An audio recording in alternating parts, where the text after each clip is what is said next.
Onlar hamısını yiyib sonra danışım. Tatlı deyim. Mənim ağız dadıma yaxın olan qozlu oldu. Əslində mən cənub nemətlərini Nazənin Xamsalayeva sayəsində hamısını dadmışam da, bilirəm. Və onun sayəsində sevmişəm. Sizin qozlu kükünüzü çox bəyəndim. Çox. Mənə bundan qoya. King Kong kompotu. Çox qəşəkdir. Görən nə bilən xurmazad deyə. Nə qəşəng ideyadır bu. Tanış olun. Qozla badımcanın qohumluğu. Ləvəngi. Dadlıdır ha. Üstəgəl yüklü deyil. İnsan belə bezmir bunu yeyəndə. Yəni şişkinlik hissi vermir. Preslənmişdi badımcan, onu gördüm. Mən yeməyi yeyəndə birinci gözüm yeyir, sonra özüm yeyirəm də. Ona görə baxdım ki, yox, siz yeməyə yemək kimi baxmırsınız. Siz bunu necə edirsiniz ki, bu əzilmir? Əzizlərim, yemək adamı iki eləmir, yekə eləyir. Amma yaxşı yeyəndə yekələnmirsən, formada qalırsan. Çox daşındım, çox düşündüm. Hardan qidalanım ki, məni çox kökəltməsinlər. Təbii ki, mən bu qədər plovu yemərəm.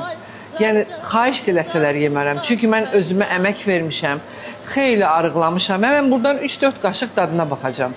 Cənub mətbəxində ən dadlı nə varsa, hamısı cənub səbətindədir. Bax, görürsünüz, cənub nemətlərinə gəlirsiniz, indi işarəliyirəm, nömrə də qoyuram.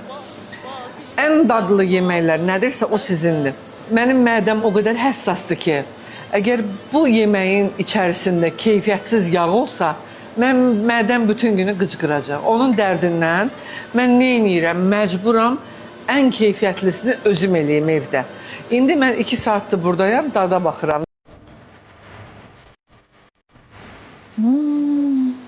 Zəncəfil. Necə qəşəng bir şeydir bu.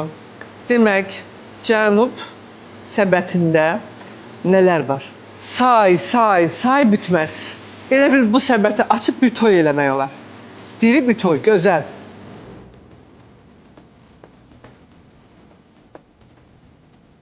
Hərdən mənə deyirsiniz ki, sənin sözlərin iynəlidir. Arı da iynəlidir, balını niyə yeyirsiniz? Mənə docur qəbul eləyin də, bal kimi qızam. Təndir çörəyi hara getsən, görürsən ki, ən gözəlini Talış mətbəxində verirlər. Ən gözəli cənub mətbəxindədir. Çünki onların əlindəki o duz var, bir duz. Onun, məhz o duzun çörəyi dadlı olur. Həqiqətən dadlı olur.